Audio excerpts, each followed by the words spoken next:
Ayan, dito tayo sa mga kabayan, Philippine International Convention Center, tapat. Dito yung mga nag-rally na sa pinsalang gawa ng kanilang makasariling interes. Gawing aksesible ang pondo para Kabayan sa Black.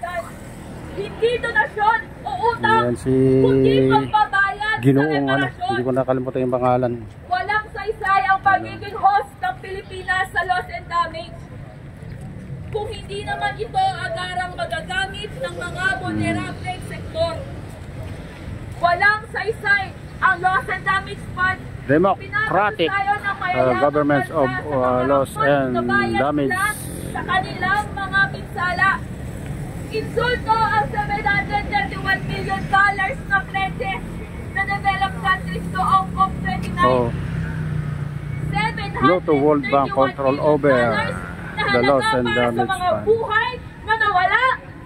$731 million para sa halagang sumira sa buhay at kabuhayan ng mga magsasaka't mangingisda. Marcos Duterte, tama na ang drama. Ang kailangan ng masang Pilipino ay ang pag-udyok ng pamahalaan na dinggin at tindigan ang biktima ng pinsala tulad ng krisis sa klima. Maging agresibo sa pagpapataas ng climate finance para sa mga board members na nakaupo sa loob ngayon. Hindi pa ba malinaw? Kailangan nang itigil ang pagpondo sa maruruming enerhiya. Kailangan nang magbayad ng reparasyon sa pinsala na kanilang ginawa. Tama na ang insulto, pagbayari ng pangunahing may sala sa krisis pangklima. Dahil ang kailangan natin ay hustisyang pangklima. Pay up! Pay up! Pay up for climate finance! Pay up! Pay up! Pay up for climate finance! Hustisyang pangklima! Ngayon na! Ngayon na! Ngayon na! Ngayon na! Hustisyang pangklima! Hustisyang pangklima! Ngayon na! Ngayon na! Hustisyang pangklima! Ngayon na! Ngayon na!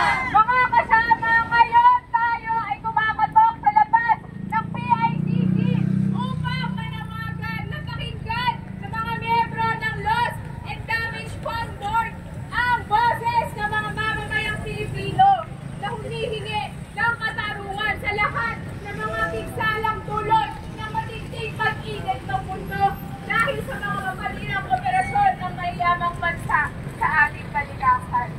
At ngayon naman, para bigla ng mas malalim na konteksto ang dahilan ng pagkilos natin ngayong araw, natawagan ko po sinasamang Aaron Pedrosa mula sa Sanlakas upang magbahagi. Hustisya! Pangklima! Ayun na! Ayun na! Magandang umaga sa ating lahat, sa mga kasama na nandito ngayon sa tapat ng PICC, sa ating mga kapulisan, sa mga miyembro ng Loss and Damage Fund Board na ngayon nakatipon sa pangalawang araw. Sa mga hindi nakakaalam, ang Pilipinas po ang umuupong tagapangulo ng Loss and Damage Fund Board na tinatag noong 2022 COP sa Egypt. Ang layunin, maglikom ng pondo lalong higit sa mga mayayamang bansa na tinuturong dahilan ang kanilang kaunlaran, ang kanilang pag-unlad sa loob ng 2 siglo o 200 taon na nagpunsod ngayon ng dinadanas nating krisis sa klima. Nararapat na may pondo. Kaya atin wini-welcome itong Loss and Damage Fund. Nililinaw natin, hindi natin tinutuliksa itong pagtitipon ng Loss and Damage Fund Board dito sa Pilipinas. Makasaysayan ang pagtitipon, lalo higit sa isang bansa na sa 3 taon na nang nakalipas, kasama ngayong taon, ay nangunguna sa listahan ng mga bansang pinakatinatamaan ng lumulubha, lumalalang krisis sa klima. Ang ating kinakalambag ay ang mga pinapangakong barya-barya. Dapat trilyon, hindi milyon, hindi bilyon. Trilyon po, 12 zero na yata yun. Ang bilyon, 9 na zero. Ang milyon, 6 na zero. Sa kabila ng pagtatayo ng loss and damage fund, hindi pa lumalagpas sa 1 bilyon tulad ng sinabi ni Laika ng Philippine Movement for Climate Justice. Mahigit $700 million pa lamang sa pagtaya ng United Nations, hindi bababa sa $1.3 trillion ang kailangan taon-taon para ang mga bansang tulad ng Pilipinas na ngayon nakakaranas ng hindi nararanasang uri ng mga pagbaha, pagbayo ng malalakas na bagyo. Sa loob ng 1 buwan, 6 na bagyo ang puminsala sa ating bansa. Ito ang dilubyong hinaharap. Kaya kailangan ng pondo, hindi sa formang pautang, hindi sa formang ayuda, hindi sa formang awa sa mga bansang tulad natin, kundi dahil pagkilala na ito'y obligasyon ng mga mayamang bansa sa kanyang tinahak na kaunlarang marumi, pagkat nagtayo ng mga planta, nagtayo ng mga makina at mga pabrika na nagbuga ng mga tinatawag na mga greenhouse gases. Ano ang kabuluhan nito sa buhay ng mga maralitang nakatipon ngayon sa labas ng PICC?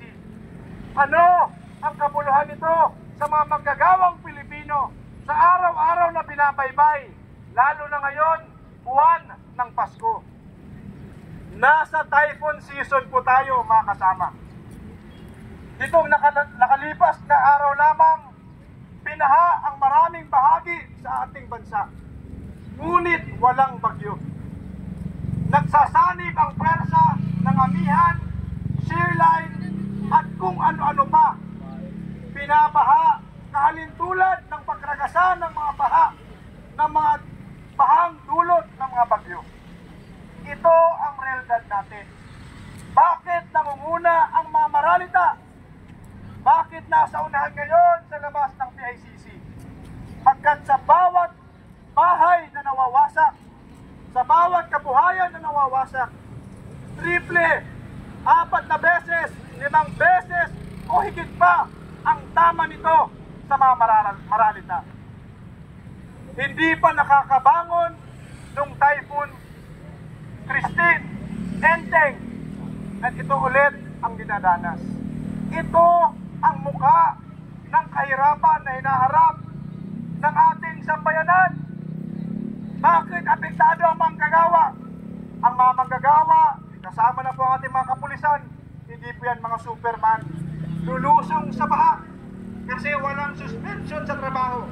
May suspension sa klase, may suspension sa government service, walang suspension sa private sector. Ang tinataya, araw-araw. Ang sinusugal, araw-araw. Umulan man, bumagyo, may baha, buhay na po. Buhay ang nakasalalay. Kaya ito ang mensahe na ang ating gobyerno hindi mamumunap sa panawagan. Hanggang ang mga mahirap na bansa. Ayan mga kabayan, ito yung dito, rally dito sa tapat ng Philippine International Convention Center. Nabutan natin. Ito yung pinaglalaban nila mga kabayan, no to World Bank Controlled Loss and Damage Fund mga kabayan. Ayan. Kaya hanggang dito na lang ang ating vlog mga kabayan, at shoutout sa inyong lahat. Ingat kayo palagi mga kabayan. Ayan. At pagpalain ng Diyos at ingat kayo palagi. God bless us all. Bye.